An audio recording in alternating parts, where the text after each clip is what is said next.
The Avatar series was created to capture the mind every single time you watch it.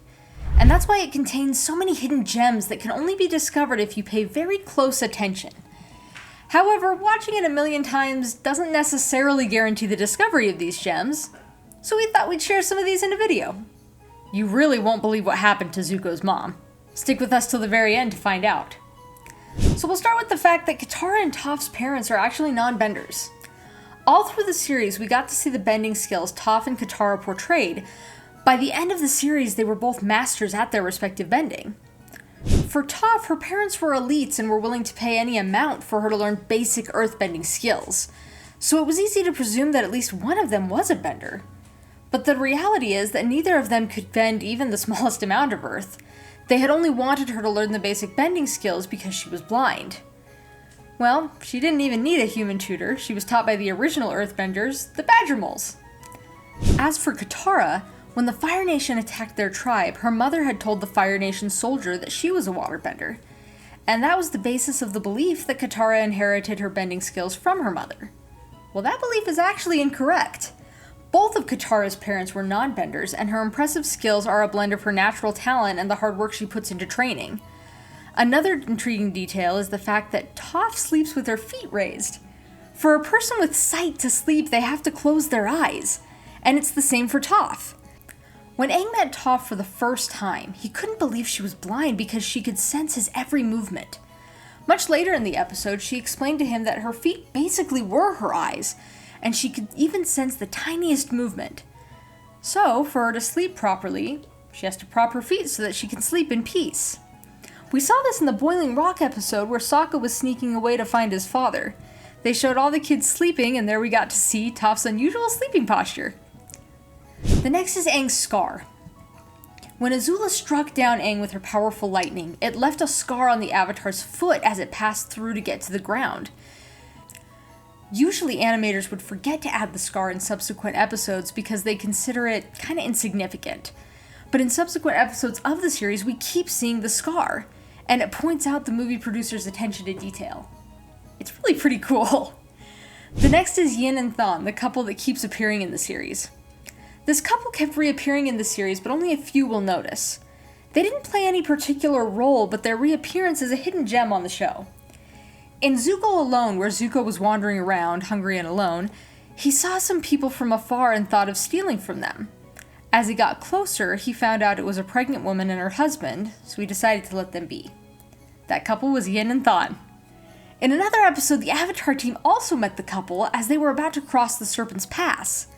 The team helped them cross the pass, and shortly after, Ying, the wife, went into labor. Everyone helped with the birth, and the child was named Hope.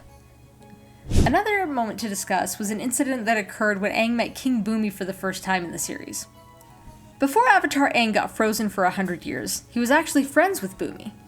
But when they met later in life, he didn't immediately recognize him, and the king had to jog his memory to get him to remember. However, contrary to the popular belief that Bumi immediately recognized his childhood friend, the fact is he initially had doubts and had to do something to confirm. While they were dining, he had thrown a chicken at Aang. To everyone it was just one of his mad tactics, but in actuality, he had a reasonable motive. Bumi remembered that Aang was an airbender, and honestly, the last of his kind. So when he threw the chicken at Aang, Aang stopped it with airbending, and Bumi knew right then and there this was his friend the Avatar. It's no wonder he's known as a mad genius. For the next one, there's a very good chance you missed this detail. In the episode Sokka's Master, the Avatar team had been stargazing when a meteorite fell on Earth. Sokka had immediately picked up the rock, deciding to use it to make his sword. But at the end of the episode, he did something really cute. He gave Toph some of the material so that she could bend Space Earth. Toph was really thrilled by the gesture and immediately began to bend the Earth into several shapes. And for a very brief moment, she bent it into the Nickelodeon Splat shape, paying tribute to the channel. If you detected this, then you might be the next Sherlock Holmes, because you really pay attention to details. Do you know that Fire Lord Ozai and the animated Joker have something in common? And no, it's not the fact that they're both evil villains. If you watched Batman the Animated Series, then you'd probably have a hint, because the Joker and Fire Lord Ozai sound very much alike a few times. Well, this is because they're voiced by the same actor, Mark Hamill. Mark is clearly a very skilled actor because it takes great talent to voice sinister characters. Talking about sinister characters, let's discuss Azula. In the Avatar The Last Airbender series, Azula was really one of the best villains. Her character had traits of a true villain. She was cold, cruel, calculating, brilliant, and of course, very powerful. However, her immense desire to rule drove her to madness in the end. In the last book of the series, you might recollect seeing her gradually lose her mind, but she lost it completely when Zuko became the Fire Lord.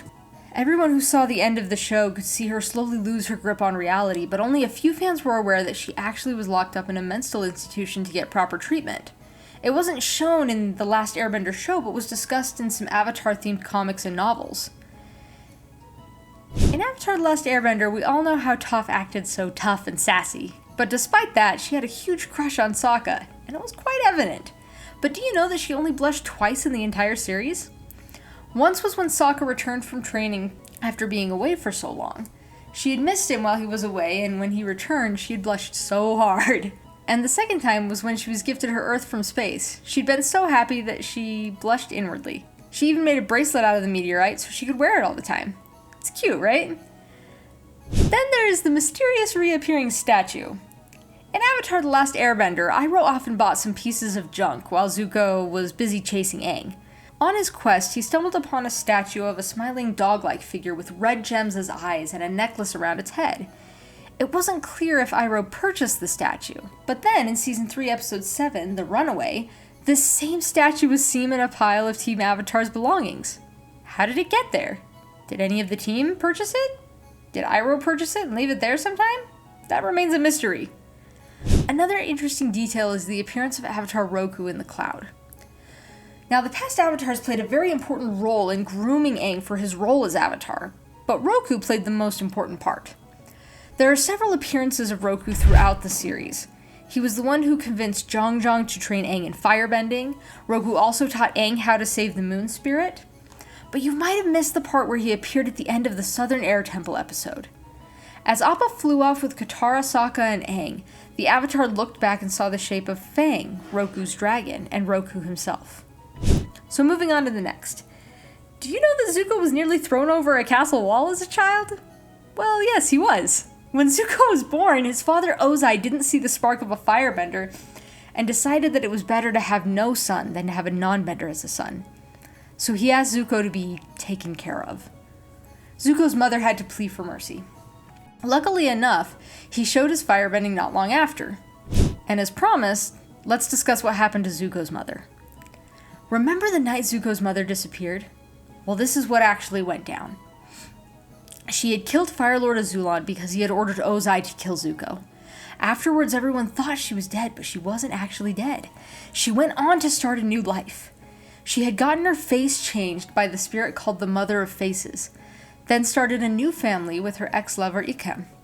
The two gave birth to Kai, whom Zuko discovered when he became Fire Lord. So we've come to the end of this video. Kindly stick with us to get more exciting Avatar content. Until next time!